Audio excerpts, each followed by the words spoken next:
Hello students. We are talking about the chapter of nucleus. मैंने पहले जो है इसके न्यूक्लियस के पहले सेशंस में न्यूक्लियस के बेसिक जो हैं डिफिनेशंस और उसको कुछ बारे में आपको मैंने डिस्क्राइब किया था। अब इसके दूसरे नेक्स्ट इस सेशंस में मैं प्रोसीड करता हूँ उस सेशंस के आगे का। ठीक है, तो न्यूक्लियस जस्ट अभी मैंने पहले वाले वीडियो में जस्ट मैंने थोड़ा सा उसको न्यूक्लियस का जो है जस्ट ब्रीफ दिया था। ठीक है, और उसके बाद मैं जो है नेक्स्ट जो है इस वीडियो में मैं उसका नेक्स्ट कर रहा हूँ।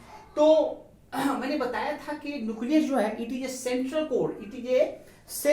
Core part of an atom. ठीक है, किसी भी एटम का जो है सेंट्रल पार्ट होता है। ठीक है, कोई भी एटम जैसे हमने एक फिगर पर हमने बनाया है यहाँ पर। ठीक है, एक हमने एटम का डायग्राम बनाया है जिसमें हमने एक सेंट्रल पार्ट को कंसीडर किया है और फोकस किया है सेंट्रल पार्ट पर। ठीक है, हमने बताया था कि एवरी मैटर एंड ठीक है every object and matter build up with molecules and molecules build up with atoms और every element of an atom. ठीक है, प्रत्येक एलिमेंट में जो होता है एटम्स होते हैं और प्रत्येक एटम के पास एक जो है ठीक है हर एलिमेंट का एटम के पास एक न्यूक्लियस होता है और वो जो न्यूक्लियस होगा वह जो है सेंटर इस एटम के सेंटर में जो है कोएग्जिस्ट करता है, सेंटर में रहता है आपका। ठीक है, तो देयर यहाँ पर देखो तो यह इस सेंटर पार्ट में प्रोटॉन और P for proton N for neutron आपका एग्जिस्ट कर रहा है। क्लियर यहाँ पर, और इसके ऑर्बिट्स में इलेक्ट्रॉन जो है ऑर्बिटिंग करते रहते हैं, सर्कुलर ऑर्बिट्स। ये सर्कुलर ऑर्बिट्स में इलेक्ट्रॉन्स हैं और ये हमारा है। ठीक है, ये हमारा न्यूक्लियस है, ये हमारा न्यूक्लियस है। ओके, अब जो है हमने कहा कि लेटेस्ट एक एटम को जो हम किसी भी एलिमेंट के एक एटम को हम लेते हैं, हमने उस एटम का नाम रखा है X। Let us consider take an atom, उसका नाम हमने क्या दिया है, ठीक है, नेमिंग X। ठीक है, X के हम सुपरस्क्रिप्ट और सबस्क्रिप्ट, ठीक है, सबस्क्रिप्ट और सुपरस्क्रिप्ट। सबस्क्रिप्ट में A फॉर एटॉमिक मास, ठीक है, जैसे ऑक्सीजन का 16, हाइड्रोजन का जो है 1, ठीक है, कार्बन का 12, कार्बन का कितना C12, कार्बन का 12 होता है, ऑक्सीजन का कितना होता है 16 होता है।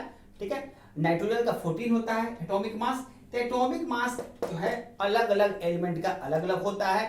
ठीक है, अलग अलग एलिमेंट के आइटम का अलग अलग होता है। उसी प्रकार से हर एलिमेंट का आइटम का एटॉमिक नंबर भी डिफरेंट होगा। Z फॉर एटॉमिक नंबर और A फॉर एटॉमिक मास। ठीक है, आप जानते होंगे।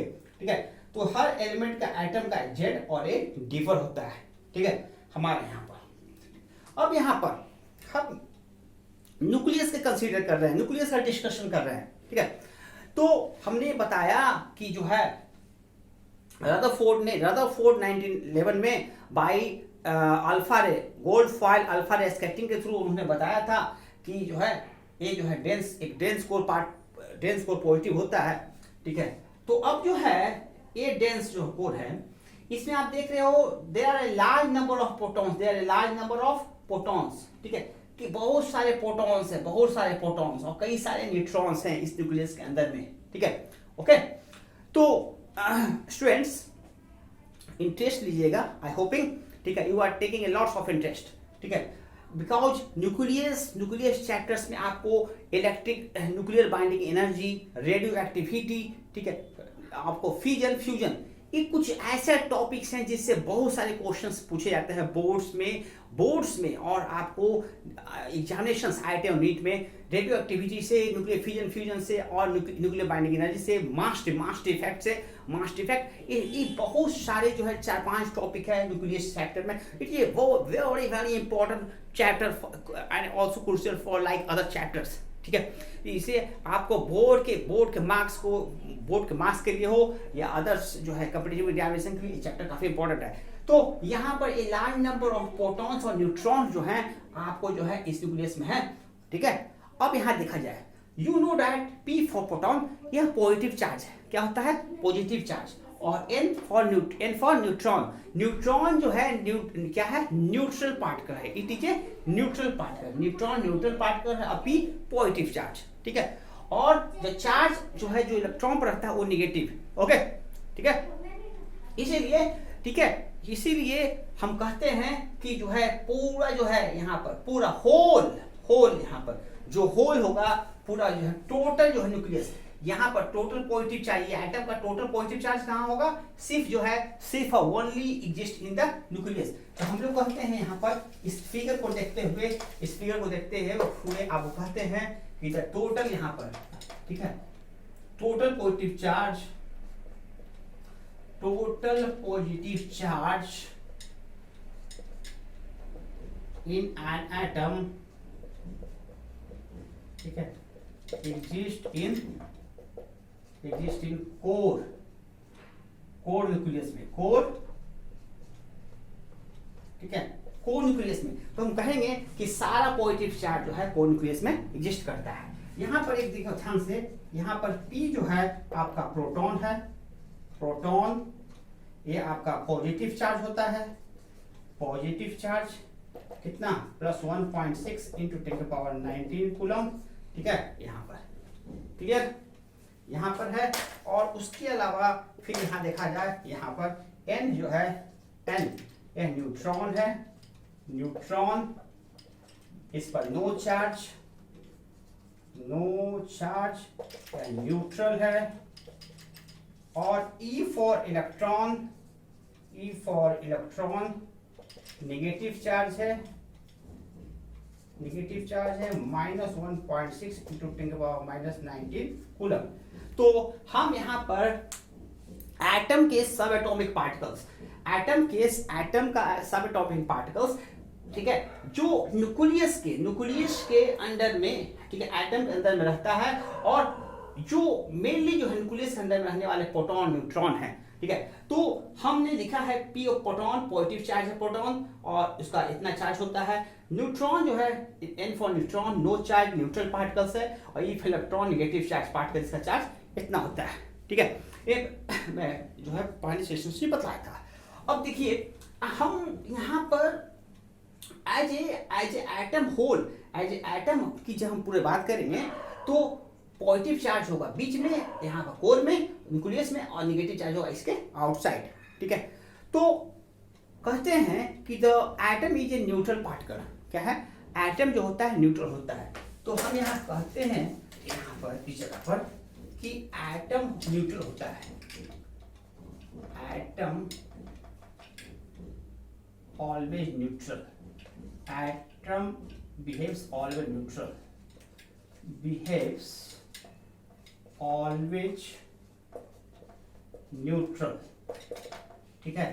मतलब यह जो है एटम की जब बात करेंगे, जब एटम की बात करेंगे तो क्या होगा, न्यूट्रल होगा, ऑलवेज न्यूट्रल होगा। कौन, पूरे होल एटम। ऐसा क्यों, ऐसा इसलिए यहाँ पर देखा जाए, यहाँ पर क्योंकि वी नो डैट हम लोग जानते हैं कि Z बराबर P बराबर N, ये हमारा E, यहाँ पर जो हम लोग जानते हैं कि एटम क्यों न्यूट्रल होता है, इसको देखा जाए। यहाँ पर जो एटॉमिक नंबर होगा वो इक्वल टू प्रोटॉन, ठीक है। जो भी जो है एटॉमिक नंबर से हम लोग एलिमेंट के एटम को बताते हैं कि या जैसे 2, Z बराबर 2 कहते हैं हीलियम, मतलब क्या, यह जो एटम किसका है, तो हीलियम का, हीलियम एलिमेंट का। Z बराबर 3 तो लिथियम, यह जो है जो है एटम है किसका है, तो लिथियम एलिमेंट का है, लिथियम एलिमेंट का एटम है, ठीक है। तो Z बताता है, ठीक है, किस एटम का कौन सा एलिमेंट है, ठीक है, किस एलिमेंट का यह एटम है, Z।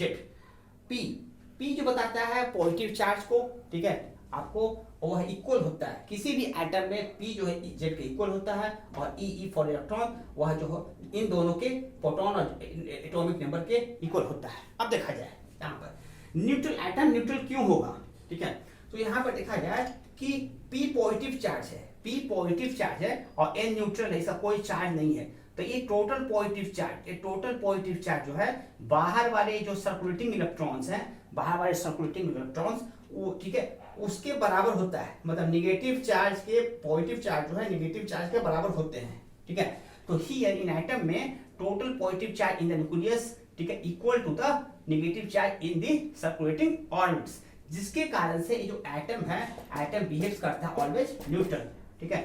ये क्या क्या बिहेव्स करेगा, ऑलवेज न्यूट्रल बिहेव्स करता है, ओके ओके स्टूडेंट्स, तो आप ये समझ चुके होंगे कि क्यों एटम जो है न्यूट्रल बिहेव्स करेगा। ओके ठीक है, अब यहां देखा जाए,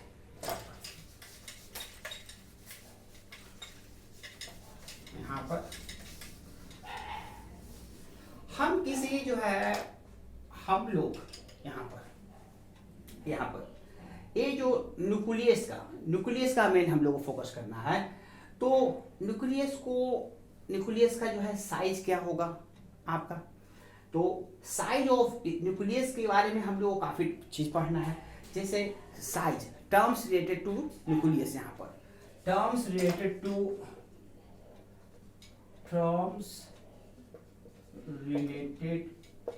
न्यूक्लियस, ठीक है। उसमें क्या क्या है यहाँ पर कि न्यूक्लियस का जो है उसका साइज क्या होगा, size of nucleus, size of NuCl nucleus. दूसरा mass of nucleus, third density of nucleus,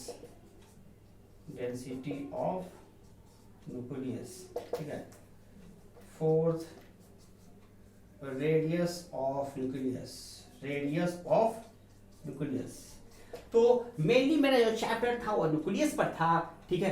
तो हम लोग जो है न्यूक्लियस का जो है हम लोग जो है मेनली डीप स्टडी करेंगे कि साइज ऑफ न्यूक्लियस क्या होगा, मास ऑफ न्यूक्लियस क्या होगा, डेंसिटी ऑफ न्यूक्लियस क्या होगा और रेडियस ऑफ न्यूक्लियस क्या होगा। तो इन चीजों को जो है हम लोग मेनली फोकस करेंगे न्यूक्लियस पर, ठीक है।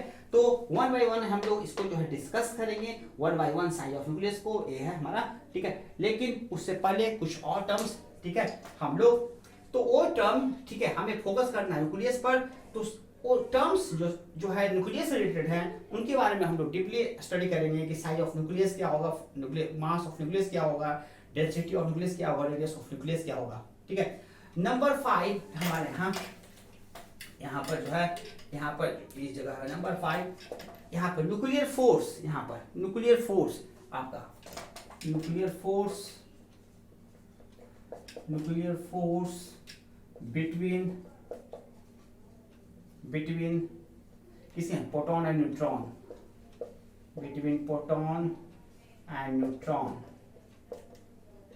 ठीक है, between proton and neutron, proton PP, ठीक है, और NN, ठीक है।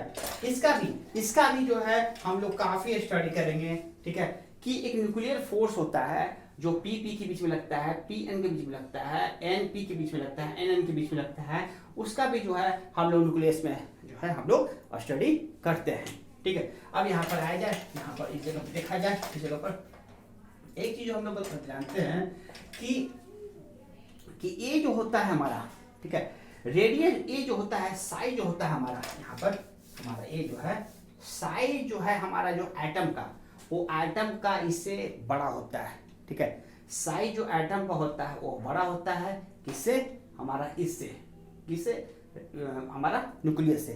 तो साइज ऑफ एटम जो होगा हमारा, साइज ऑफ एटम जो है हमारा वो बड़ा होता है 10⁴ टाइम्स किससे, साइज ऑफ न्यूक्लियस से, ठीक है। ये हमारा इंपॉर्टेंट बात है यहाँ पर, इस जगह पर, ठीक है। आपको क्यों, यहाँ पर हम देखते हैं कि जो एटम है हमारा, जो है एटम, यहाँ पर एटम जो है वो बड़ा होता है, और ठीक है, और ये हमारा जो है इस एटम का जो है हमारा जो साइज होगा वो 10⁴ होता है, ठीक है। ये हमारा, ठीक है, रेडियस ऑफ न्यूक्लियस से ये हमारा जो है हम लोग इसको ऐसे भी कहते हैं, आपका क्लियर, ठीक है, हम लोग, ठीक है। तो ये इसका जो होगा आपका जो है साइज वो इतना टाइम्स बड़ा होगा, ठीक है।